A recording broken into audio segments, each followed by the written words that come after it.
we think about and talk about and execute a plan around every single day at FPL and also Next Area Energy, which is our parent company.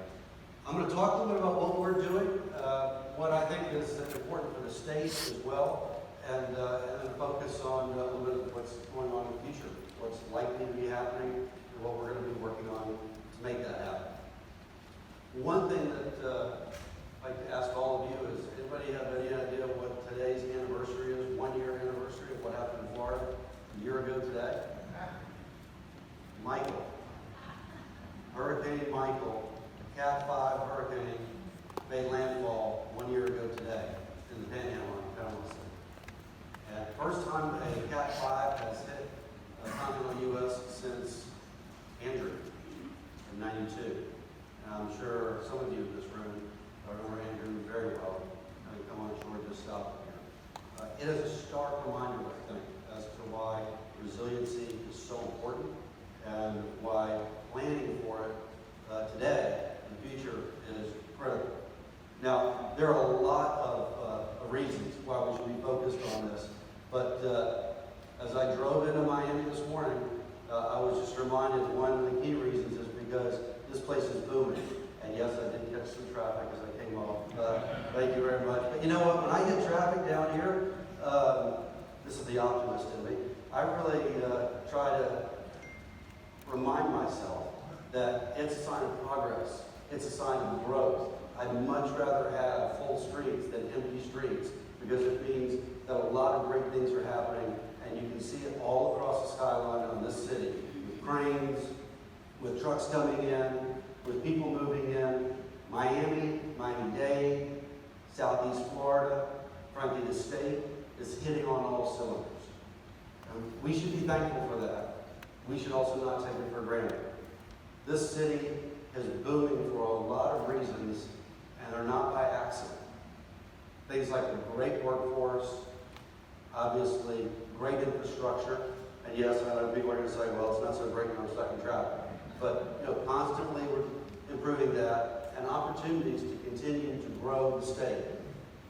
Many people don't know it, but last year Florida hit $1 trillion as an economy. We are a $1 trillion a year economy in Florida. That would make us, if we were our own country, the 17th largest economy in the world. Bigger than Argentina, bigger than Switzerland. Mexico is the next largest economy. And we're doing that because we have low taxes, no state income tax, I'm sure everybody's happy about, right? We have actually a good per capita income, low unemployment rate. We have great infrastructure throughout the state of Florida.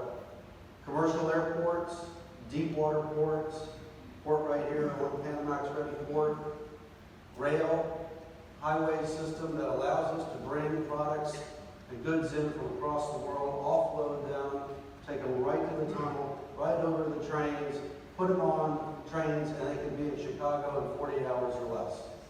That is amazing.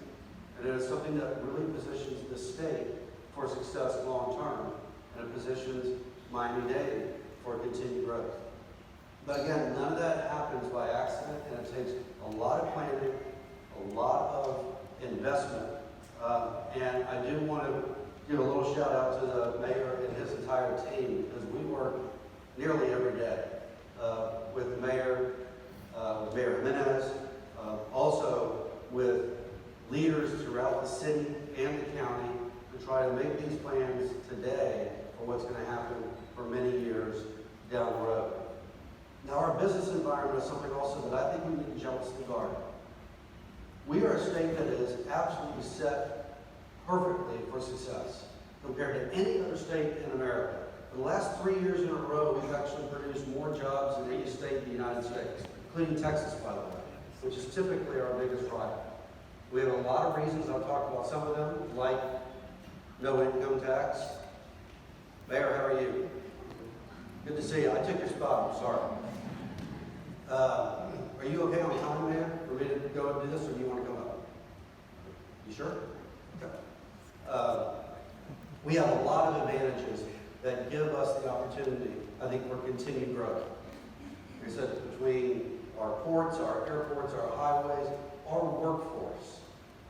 diverse, multilingual workforce that's highly trained by the #1 university system, by the way, in America. This year, Florida's university system is ranked #1 in the United States. And I can tell you from personal experience, because we recruit and hire people from across our university system, and the partnerships that we have, like with Miami-Dade College, with FIU, with University of Miami, with schools across the state are fantastic. And it gives us an opportunity to get the best and the brightest in the company and make sure that we can continue to compete. Now, I view our role as a corporation as critical to making sure that Florida can continue to be successful. Electricity is a fundamental building block for the economy to do well. You know, like it or not, it's become even more and more important. I have a 17-year-old, and he swears that he could not live without his smartphone. I assure him he actually could, because I did when I was 17, but he doesn't buy it. And you really think about how all the technology that we rely on now permeates throughout our life. It's all run by electricity. And so I take very seriously the responsibility to be able to deliver reliable and affordable power every single day. And so that's why we're so focused on trying to make sure that we can provide that reliable power by being resilient, but also making sure that it's affordable and clean every day. Now, being clean is now very fashionable. But that's not the reason I think that we should all be focused on clean energy. Being clean is not only the right thing to do, but it's actually very good business. One of the things that makes Florida very successful economically is the fact that we have a huge tourism industry. 126 million people visited Florida last year. That is more tourists than any place in the world. And it grew last year from the year before. And it's on track to actually pass 126 million this year. It's the reason, one of the biggest reasons, you don't pay a state income tax. I think being clean is important to that industry as well. And let's talk about that. Just remember that number though. 126 million people visited our state. And then a lot of those folks who visit our state decide, you know, this is really a great place. It's amazing. I want to move here. And so they come here. And being clean is a big part of it. A very brief overview. A lot of you know Florida Power and Light, and most of you are customers, and if you are, thank you. I appreciate it. Remember, by the way, it's proven fact that you sleep much better when it's cold all night, so turn your air conditioners down. It's for your own health. But we are part of a bigger company called NextEra Energy. And many people really don't know much about NextEra Energy. It's headquartered right up the road in Genoa Beach. It owns Florida Power and Light. It also has another company called Next Energy Resources. And then we recently purchased Gulf Power, which is utility in the Panhandle. Now, the reason I bring this up is because the culture that we have at FPL is shaped and driven by the influences of the other companies as well. And I like to think that FPL helps shape the culture of the other companies that are part of the family. But Next Energy Resources, just as an example, is by itself a Fortune 500 company that we grew from scratch that is focused on renewable energy, among many other things. But combined, FPL and Next Energy Resources, we actually produce more electricity now from the wind and the sun than anybody in the world. Anybody in the world. We are #1 in producing electricity from the wind and the sun. And we're also the largest users now of battery technology in the world. Many people don't realize it. By market cap, the measurement of how large you are for the value of the company, we're the largest in the world for an electric company, by far. So I tell you that just because culture is really, really important. Because you have to be open-minded, you have to be willing to look at new technology and not be afraid of it. You have to be willing to challenge your own thinking and say, yes, it's worked that way for the last 20 years, but we should still look at a new way of doing things. What the past has delivered is important. That's part of the culture, but also looking forward in the future is important too. To give you a little glimpse, I'm going to show you just a very quick 60-second spot that we put together to try to introduce the rest of the country to who NextEra is. And spots that you might look familiar to. They put their shoulders to it, broad backs and hard will, squaring off against whatever comes next. They defied the law of gravity and went faster and farther than any one of them had ever imagined. They learned what it takes to power a dream. Someone before them had discovered America, but they discovered what it means to be an American. And the thing about discovery, it has a beginning, but no end. The next era belongs to those who discover again what it means to be an American. Those who have the resourcefulness, the ingenuity, and the grit to ensure the next energy to power our dreams will be American energy. This is our era. This is America's energy era. Next era energy. Being resilient is not just a good goal to have. I think it's a responsibility. Being clean is a responsibility. We should, as Americans, want to be energy independent. We should want to make sure that our children and our grandchildren and future generations can enjoy all of the benefits and the beautiful environment that we have because we are good stewards of it today. Our focus is making sure that we plan for the long term. The decisions we make today really aren't going to affect me as much as they are going to affect future generations. And we really try to look at that from a company. Florida Power Light serves half of Florida. There's actually 54 other utilities in Florida. Many people think that we serve just South Florida. Some people think we serve all of Florida, God bless them. We don't. We serve half of the state, as you can see from this map here. That's 27,000 square miles. That's 35 counties. That's about 5.1 million customers. And when we say customers, that's really a meter. So it's really about 11 million people. Half of Florida's population, a little more than half of Florida's population is what we serve. So as we think about the responsibility that we have to provide electricity to those folks affordably and reliably, resiliency permeates all of that. The dots represent power generation that we have across the state.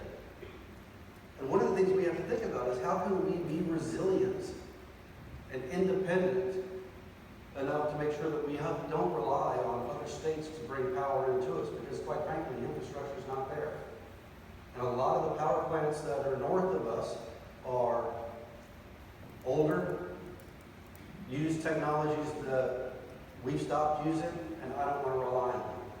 So we have looked for now more than 2 decades of ways that we can actually improve what we have here today, at the same time making sure that customers save money doing so. And the result has been a march to wean ourselves off of oil and to move ourselves to natural gas, renewables, and making sure that our nuclear power plants that were built in the 1980s continue to provide zero emissions power day in and day out. We are now the cleanest utility of any in the Southeast, one of the cleanest in the United States from an emissions standpoint, and we're nowhere near done getting even better. And again, why is that important? Because it's also very important for the state from a business standpoint. 126 million tourists. Most save all year long to be able to take that family vacation. I believe if you've saved all year long and you're on that flight all excited and you're on final approach coming into Miami International Airport and you're looking out the window waiting to see the beautiful skyline and you penetrate a smog bank instead, you're not going to come back. You walk on beaches where you pick up tar in your feet, you swim in water that's not very attractive, smells, you're not coming back.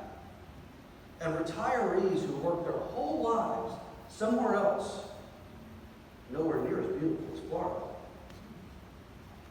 want to go somewhere where they can afford to really enjoy their retirement years, are not going to move to a state where they can't breathe the air, where they can't enjoy being outside.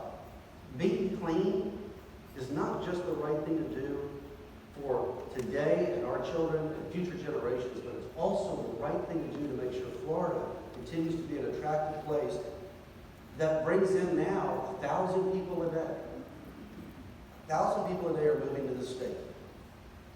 Think about that. 1,000 people a day are moving to the state, and they're moving from other states where it's not as beautiful, it's high taxes, it's high cost, it's cold, right?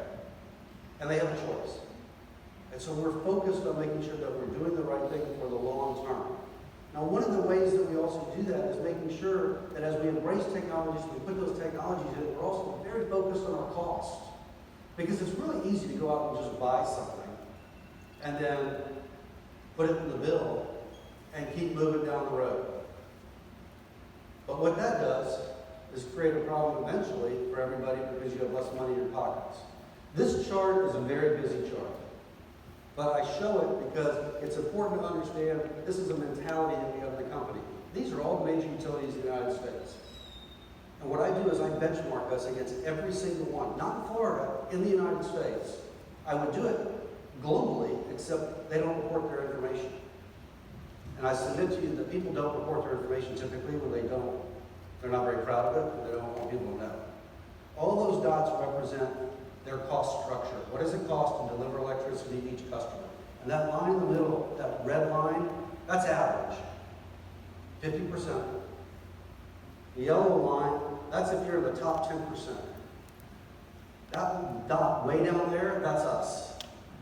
We're the lowest cost utility in America by a wide margin. And that dot has gotten lower every year in a row, 3 years in a row. Now, that's a pretty little dot and all that good. What does that really mean? It means $2 billion a year that we don't charge customers to do the exact same job that everybody else on that chart is doing. And look, a lot of people say, hey, there's nothing wrong with being average. I can go up on the stand in Tallahassee and say, commissioners, we're doing a great job, we're right in the middle of the pack. And if that were the case, we'd be charging $2 billion, we'd be spending $2 billion a year and charging customers $2 million a year. What does that mean for you? Well, I don't know how much your electric bill is, but our average electric bill is $99 and change. So let's keep it simple, call it $100. Now, I know there's a few of you out there saying, my bill's not $100. And to that, I would say, thank you. I appreciate you building a big house and having lots of air conditioners and a pool with a pump and all that. God bless you. But 50% of our customers or less have $100 or less for their entire bill every month. And if we were average, we'd charge that customer $20 more every month. So if your bill's $200 a month, we would charge you $40 more a month, every month in and month out. Why is that important? Because that's $2 billion that we would be taking out of customers' pockets that otherwise they are today able to go out and spend in the economy. And I think it's important to make sure that we support the economy. So how do we do it? Well, one of the ways we do it is we tear down old plants. Now, these plants over there, Port Everglades, Palmetto Bay, and a bunch of others, these were state-of-the-art when they were built in the 1960s. When Florida was going through its first boom and air conditioning was started, we built a bunch of power plants. And we burned oil in order to make electricity. In fact, we burned more oil than any company in the United States to make electricity in 2001. In 2001, we burned 41 million barrels of oil. We made a decision as a company that we were going to change our ways. Not because we were mandated to, but because we didn't like the volatility around oil. We didn't like relying on super tankers coming into our ports from countries that some, let's just be honest, don't support America. And some actually fund people who hate us. And we were spending $4 billion a year and sending it to those places. And we didn't like the emissions profile, so we said we're going to change it. We're going to adopt new technology. Cutting-edge technology, gas-fired generation. We'll use natural gas made in America and bring it into Florida. And we started a march. That doesn't happen overnight. Anybody who's built anything in Miami knows it's not easy to get the permits, right? That's okay. It's not just Miami, it's everywhere. You gotta work hard. It takes a while. This has been a march. Last year, we burned no oil. We burned a couple of 100,000 barrels of diesel fuel, because I'm required to burn it to prove that we can burn it in case we have to for an emergency. Resiliency, right? Having some opportunity to actually make sure that if there is an interruption, you can still produce power. But we went from 41 million barrels to next to nothing. That's a 98% reduction in a course of about 15 years. What does that mean? We actually saved customers $10 billion in the last 14 years because we're no longer burning as much fuel. Because not only did we tear the plants down and switch from oil to gas, we built much more efficient power plants. Think about the 1960s. Any of you are here at car buffs, you'll appreciate this. Think about a 1962 Cadillac. Beautiful car, big fins, a trunk you can put 20 of your friends in with a keg of beer, right? Beautiful. Not the most fuel efficient machine in the world. We took that 1960 Cadillac and we blew it up. I would say put it in a museum instead. And we replaced it with like a Ford Fusion or a Camry. Miles per gallon, much more efficient. That is $10 billion of savings in fuel we just didn't go out and buy. That's $10 billion that stayed in customers' pockets. That's $10 billion that went into Florida's economy instead. And it makes us a lot more resilient because guess what? I'm not relying on oil coming through the Straits of Hormuz. That's subject to missile attacks from Iran or problems with refineries in Saudi Arabia. Instead, we're shipping it in from Oklahoma, Louisiana, and Texas. I think that's important for a lot of reasons, including, by the way, national security. So I spent 10 years in Washington, D.C., working in the government a long time ago. And I was there when we first went into the Gulf War, the very first time. And I can tell you unequivocally that we did not go in and liberate Kuwait because it was a great democracy that needed saving. We went into Kuwait because it was the front door to Saudi Arabia. And we cared about Saudi Arabia because of oil. And so we put trillions of dollars over the years in defense in the Middle East. And most importantly, we have put men and women at risk, their lives at risk, in order to protect our interests for oil. I think it's important that we continue to focus on how we can be independent from all of that. And that means adopting technologies that we can control here in America. And I'm not an isolationist. I have lived overseas, I grew up overseas. I think we should have international trade, but when it comes down to energy, it has absolutely national security. Turning to the sun in the That's what we're now sunshine state. focused on. Solar. That's another resource.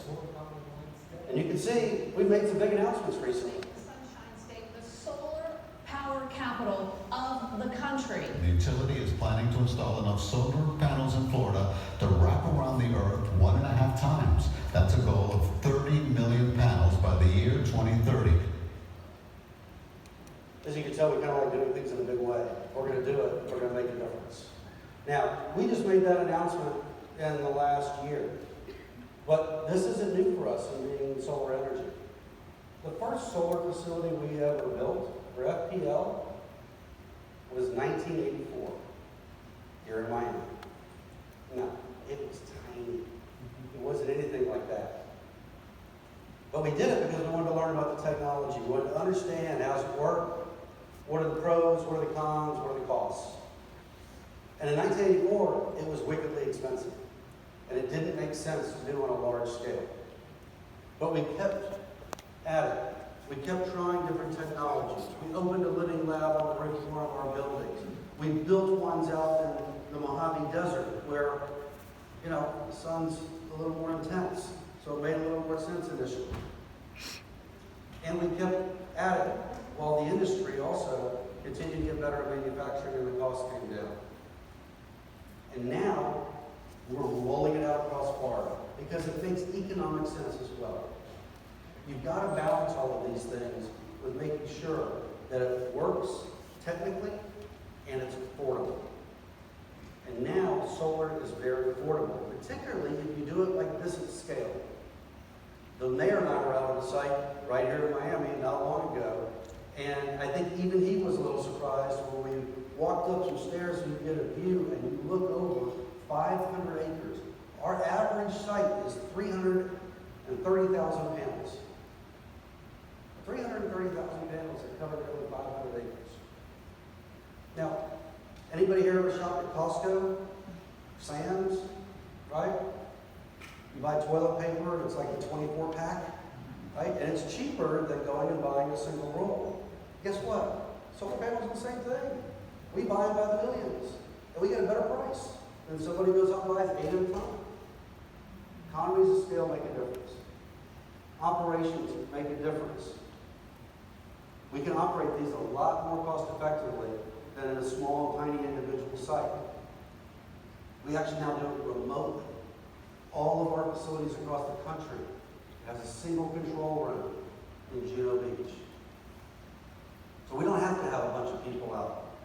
Unless there's a problem, then we can go out and fix it. We use a lot of technology to do that. I'll talk about that in just a moment.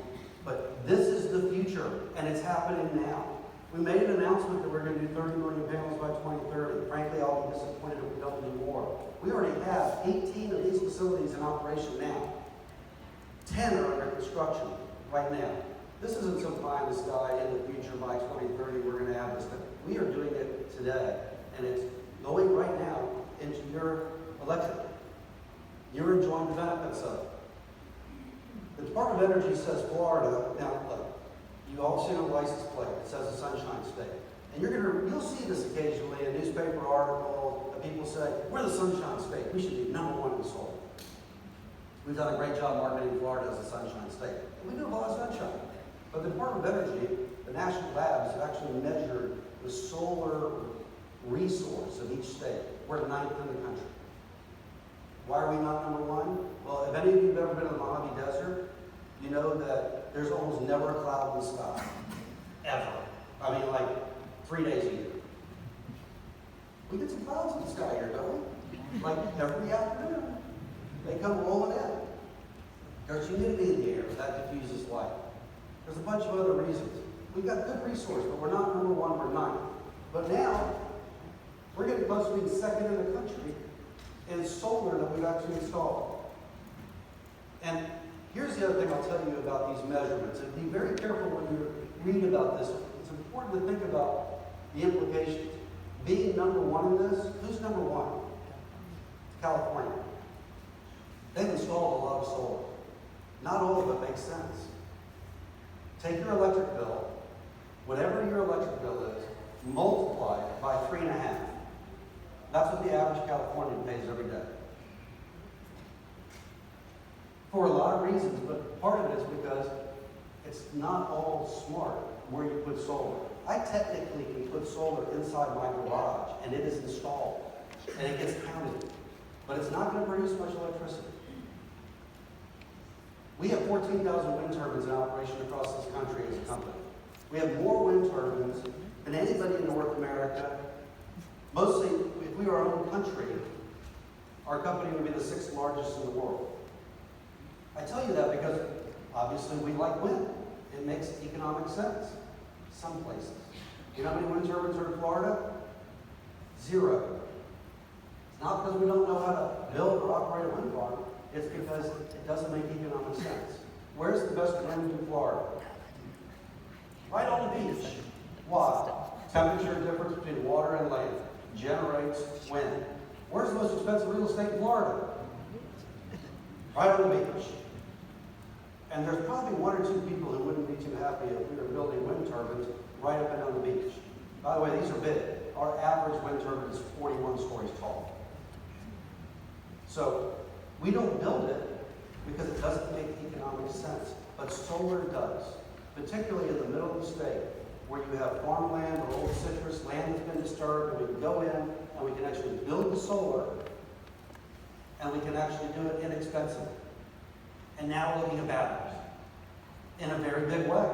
We just announced, actually, the largest battery facility in the world by a factor of 4 that we're building in Manatee County. It is huge. 40 acres of batteries. 40 acres. How big is 40 acres? Well, it's the equivalent batteries of 100 million iPhones. But any of you been to a Dolphins game, and I know they're at the tough season, but anybody's been to a Dolphins game, right? It's 30 Hard Rock stadiums full of batteries. Put that in perspective. And we're doing it in a way that makes economic sense now.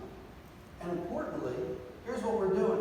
Here's a picture of a solar field that exists today. That's 75 megawatts. Next to a power plant that was built in the 1970s. It burned oil. It got switched to natural gas in the 1980s. And you know what we're going to do with that? We're tearing it down. And we're replacing it with 40 acres of batteries. And in the process, we're going to reduce our emissions by over 1 million tons, and we're going to save customers millions of dollars every single year. Now, batteries don't produce power, they store it.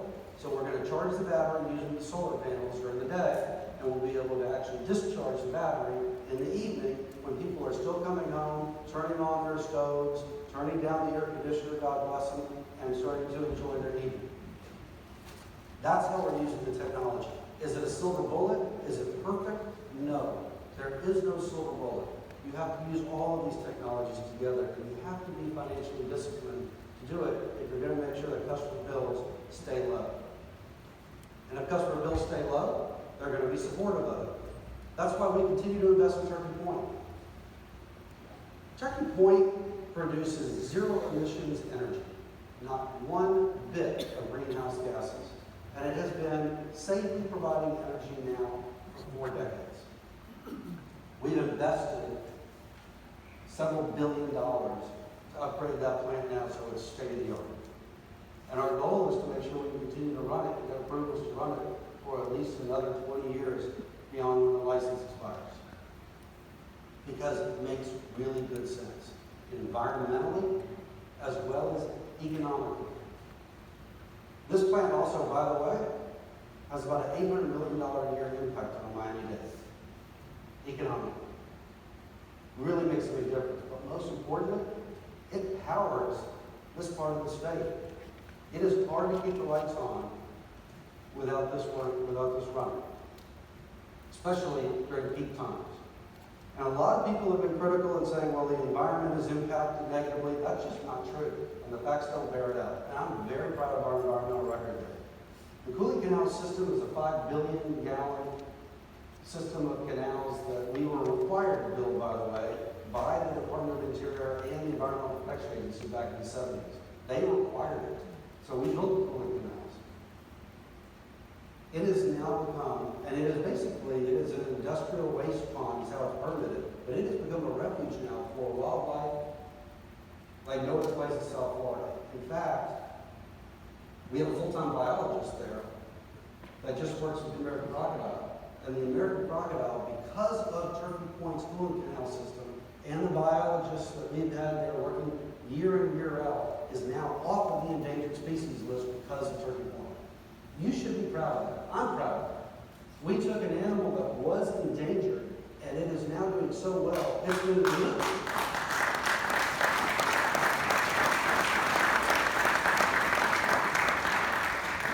That's also a part about being resilient. It's having different forms of generation. By the way, Turkey Point took a direct hit from Andrew in 1992 on the strong side of the storm. You know what was damaged to the plant? Nothing. We were able to turn the plant back on and operate it long before we were actually allowed to do it because there was so much debris on the roads.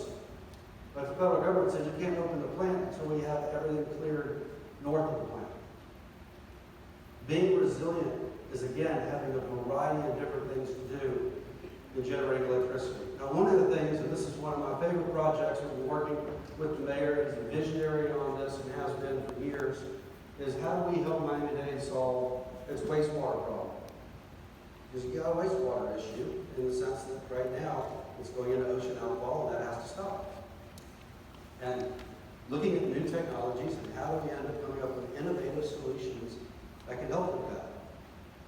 Well, you know, Mayor Jimenez is not somebody you say no to very often, and you try to find ways to get to yes because he's very forward thinking, and I appreciate that. I mean that because this is a very forward thinking project. We have proposed actually building a treatment plant that will take what's called gray water, which is currently going out in the Atlantic Ocean, and we will take that water, we will treat that water, and make it almost drinking quality, and then put it in the cooling canal system, which will allow us then to reduce the amount of water that we pull out of the aquifer, and then will help freshen that whole area with fresh water.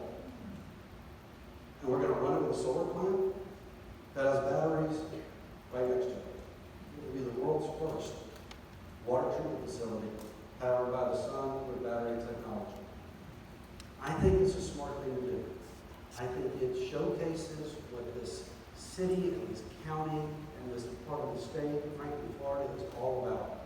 It's taking and tackling the big challenges that we have and making sure that we're able to continue to provide not just FPL customers, but all of our citizens with clean, reliable water and electricity, and doing it in a very environmentally friendly way.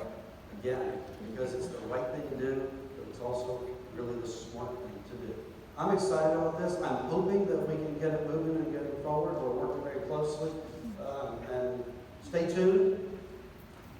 We're going to hopefully be able to get something announced here. A few more things, and then I'll open up for questions. So, smart grid technology. This is another area of resiliency we've been focused on for a long time. Smart grid technology is a lot of different things. But fundamentally, it is having visibility into this part of the system that delivers power like we've never had before. And it starts frankly with the smart meter that we installed about 10 years ago started, and now every single one of you have. All 5 million plus customers have smart meters at their homes or their businesses.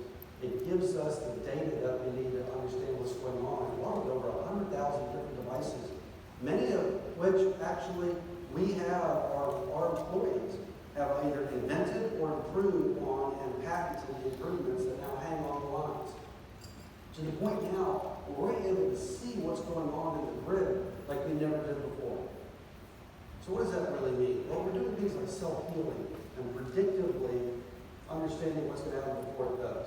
Let me give you a little bit of an analogy. Think how nice it would be if I-95 was a smart interstate, that every lane was monitoring itself all the time. And when a lane started to understand that it was actually getting ready to develop a pothole, not that there's any pothole, right? That it would actually send a message to the Department of Transportation and say, hey, I don't have it happening yet, but I'm getting ready to have a pothole that needs to be fixed.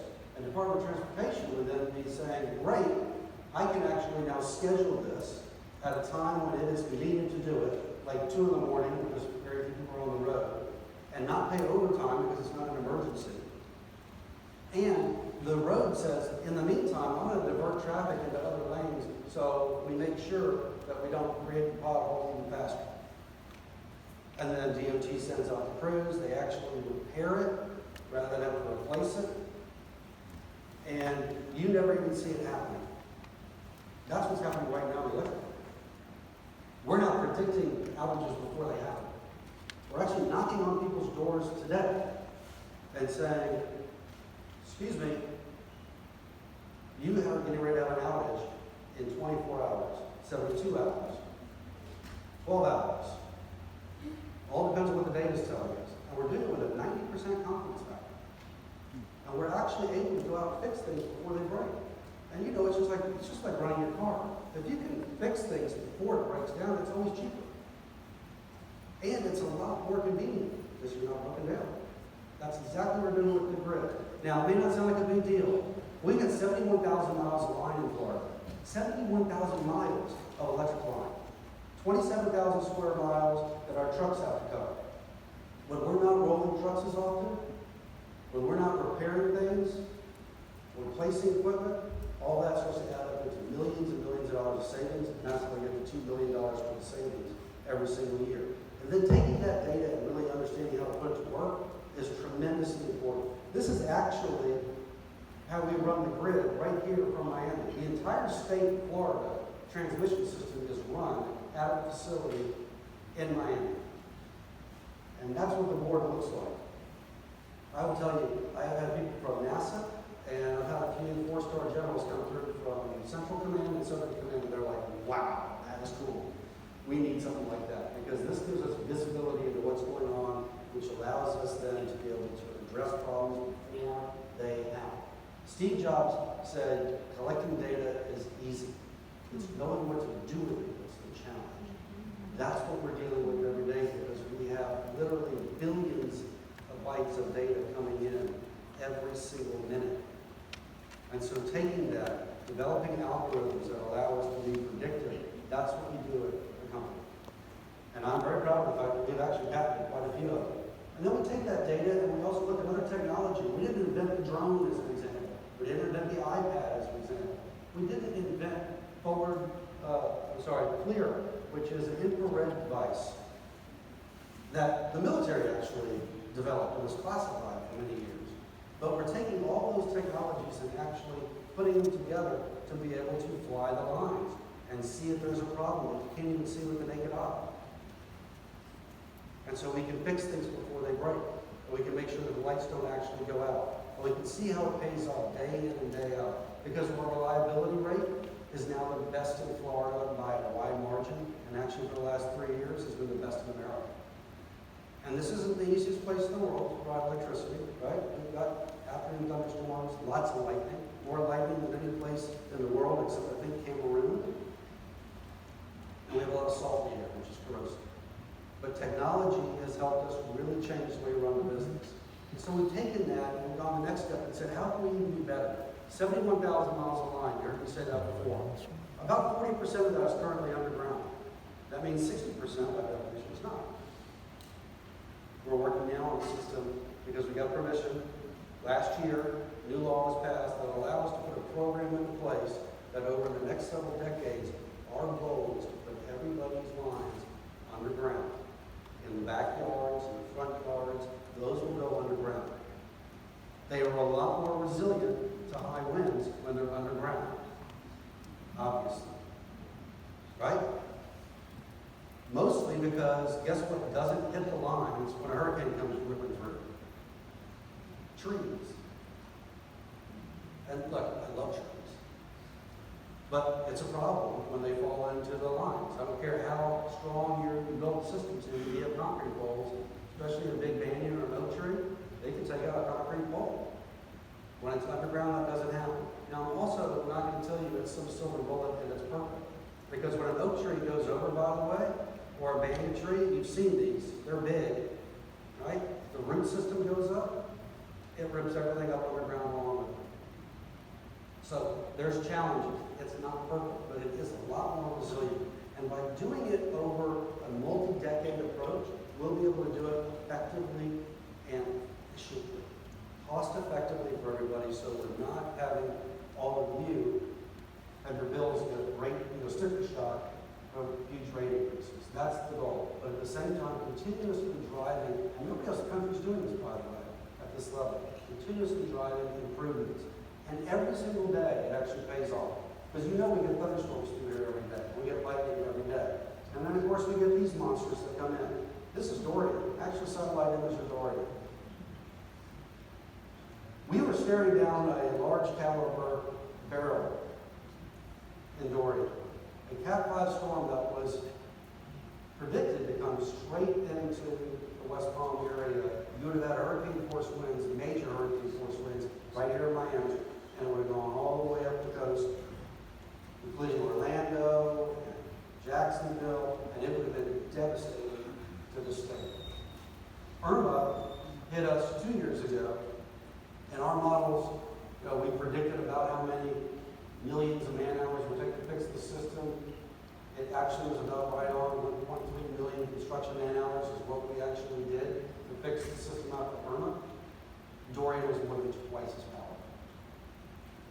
This is not repairing buildings, electric lines. This is rebuilding. Those poor folks in the Bahamas were in a blender for a couple of days. We were lucky We were just flat and left as a state. We should not take this and just say, we got lucky and forget about it. We should all be asking ourselves, were we really ready for this? And what can we do to be even more ready? We did what we could to be ready. We trained and we drilled for this every year. We brought 17,000 people from across the country before the storm. These men and women drove towards the danger. They trusted FPL to keep them safe during the storm.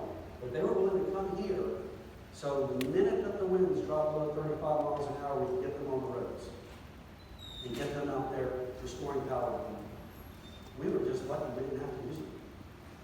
The storm was actually so big, by the way, even as it did in Lansing, Florida, as it kind of moved up there, we still had 160,000 people that got knocked out of power from falling trees. A lot of rain, ground gets loose, trees go over.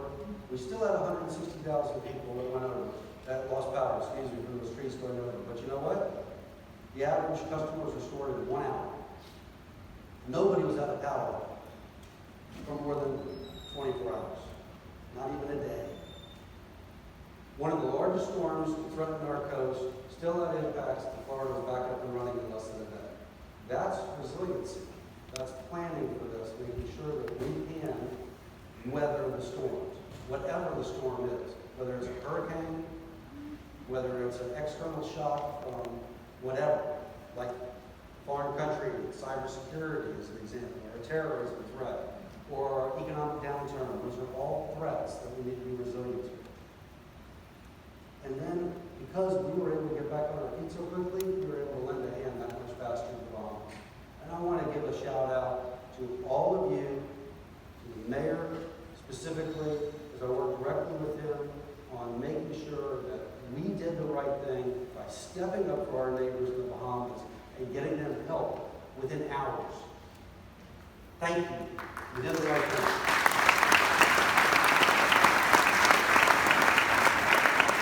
But I'm going to end with this thought. But resiliency takes on a lot of different forms, and clean energy does as well. There is no one single thing that makes you resilient, or makes you clean, or even makes you affordable. But what is common is that if you all work together, you can find solutions that actually make a difference.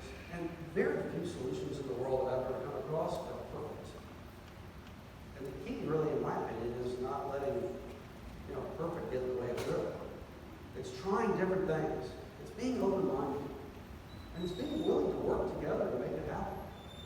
Putting the best minds to it. And occasionally it's not going to work out exactly as planned.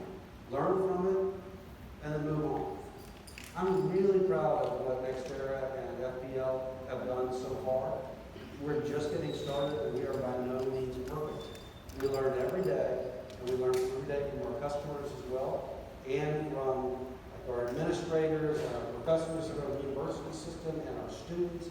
This is all about working together. And if we do that, there is nothing that we can't accomplish as a company, as a city, as a county, as a region, as a state. Florida, and particularly this part of Florida, is so beautifully set up for success. We need to vigilantly guard that position of strength, and we need to leverage that. And if we do, Florida and Floridians are going to reap rewards that is going to be the envy of everybody else in the country, and I think people will. I thank you for the partnership. I thank you for the time today. I'm happy to answer your questions. Before our next question, I want to let the audience know that Mayor Jimenez is able to stay with us for a few more minutes. So if anyone has a question for the mayor, feel free to come forward as well. Good morning. Morning. Thank you for coming out this morning. But, I am a solar homeowner Right. with battery backup, and I charge an all-electric car with sunshine. Recently, the Florida Municipal Power Agency CEO encouraged its members to charge as high as a $50 fixed charge, which would kneecap solar homeowners like myself and try to make us all go away. And I'm wondering if FPL is considering doing the same. yeah, we're not. So Florida Municipal Power Association, if you're an FPL customer, you're not impacted by them. They actually provide power to is kind of cooperative too. Municipals and cooperatives. So City of Homestead is an example, is a municipally owned utility. So we're not advocating for a $50 increase. I don't know how the $50 came about from the calculation. What I do think we have to be now, and by the way, I think it's great that you decide to put solar on your roof and a battery backup, and I think everybody who wants to do that should have the right to do it. I would be very clear on that. I'm a property rights person. You have a house and you want to put solar on it? Terrific. I have no problem with that. What I think we need to start having a conversation about is at what point do we stop the subsidies that everybody pays for those who are getting a benefit? The way I look at this is very simple. If we provide, the government, the company, provide a financial incentive to people, it should be to change behavior. If you don't, then you're just giving people a gift. And that's whether it's through energy efficiency or solar or whatever the case is. Rooftop solar and solar generally, right, for many years was cost prohibitive. And therefore, it needed incentives in order to be able to compete with other technologies. Solar panels are no longer cost prohibitive. They are now so plentiful, it's a commodity, it is affordable, as we have demonstrated, because we're building these solar facilities and actually reducing customer bills. Now, putting it on your roof is more expensive. It just is, because every roof is designed differently, and your system had to be custom built for your roof. And your roof was not designed and built specifically to maximize the amount of solar energy you get out. It was built to protect you from the elements, and so it's oriented in a way that may or may not be optimal, as an example. It's not wrong, it's just more expensive. It's like building a custom house versus a spec house that's the same over and over again. That's the only difference. I'm perfectly fine if people want to put it on their roof. What I'm not okay with anymore is the fact that everybody is paying now a subsidy under the current system in order to have those customers who choose to do it paid for by those who don't. And that's done through what's called net metering. And so you get a benefit whenever you generate electricity. I have to buy it under the law, and I have to give you a credit based on the full retail rate. Even though you're not providing customer service, you're not providing billing, you're not providing the men and women who go out and fix the lines when the storm comes through, you're providing electrons, which is the exact same thing as what a power plant provides. That's called wholesale. It's like you're the factory. And I think it's great. And I'm fine with having to buy that power from you because you're producing it. I just think I should be able to buy it for what it costs me to either produce it or buy it from somebody else at the wholesale level. Because otherwise, everybody else is now paying the subsidy. So I want to put this in real terms for everybody to understand. Currently, we have 7,000 or so customers like you that have rooftop solar out of 5 million. Right? They've chosen to do that because they want to do it. Right. Currently, we are now providing them a subsidy in to $13 million a year. That 5 million customers are paying to 7,000. And 25% of our customers pay $50 or less a month for their electricity. If you're struggling to make ends meet, I don't think you should be paying a subsidy. Somebody like me who's fortunate enough that I can write a check and put a $30,000 rooftop system on my roof because I should do that on my own. And so that's the conversation, and I know that's not what you want to hear, but I'm being very honest that I think that's the conversation we just need to have. Understand that we can continue to do this, but it does have an impact on everybody's bills. I'll give you one more quick example. Air conditioning subsidy, right? So the $1,000 rebate that you'll see sometimes that FPL will provide, or it's mandated to do that. I'd like to ask anybody to tell me it's not wrong. Has anybody here replaced their air conditioner so they can get the $1,000 rebate? Because the average air conditioning system is $5,000 for a home system. I don't know anybody who actually says, in order to get a $1,000 rebate, I'm gonna take a perfectly working air conditioning system out and replace it with a new one. So I'm gonna spend $5,000 so I can get $1,000 back. Nobody does that. When do you replace your air conditioner? When it breaks, right? When it breaks. So the $1,000 you're getting, has that driven different behavior? Has it gotten you to do something that but for the $1,000 you wouldn't do? No. You're just getting $1,000 because it's mandated for energy efficiency. But the truth is, it's not changing behavior. So it's not a subsidy, it's a gift. It's a gift from all of us to that person because it gets built into the cost of your bill. Well-meaning, well-intentioned policy that has unintended consequences. When I have this conversation in Tallahassee, and there'll be people, I'm sure, after this, that will absolutely excoriate me in social media or wherever. It's like I have horns on my head. But I'm just being honest with you. This is what California has, bills that are 3.5 times what you pay. Many times it's because they've adopted these policies which drive prices up because they're trying to mandate different behaviors. I think we should be providing incentives. Batteries, as an example, is a technology that on a very big scale makes sense, but on a smaller scale it doesn't, but it's still nascent. I'm okay with actually providing financial incentives to get people to drive more electric vehicles. Not because it benefits FPL, but because the best way for us to reduce emissions in Miami-Dade is to get vehicles' emission rates really down. I'd love to see a program in place, as an example, to try to get fleets, buses, FedEx, UPS, and let's make it really smart and say, you know what, the first 3 companies that do it are going to get a benefit. After that, you should be doing it on your own. Provide an incentive to change behavior. Then I'm okay with it. And I think it's actually a policy that most people would be okay with. The only thing I would like to do is to make sure that all customers are getting a fair share. And so there is a fixed charge to pay for maintaining the lines that you benefit from.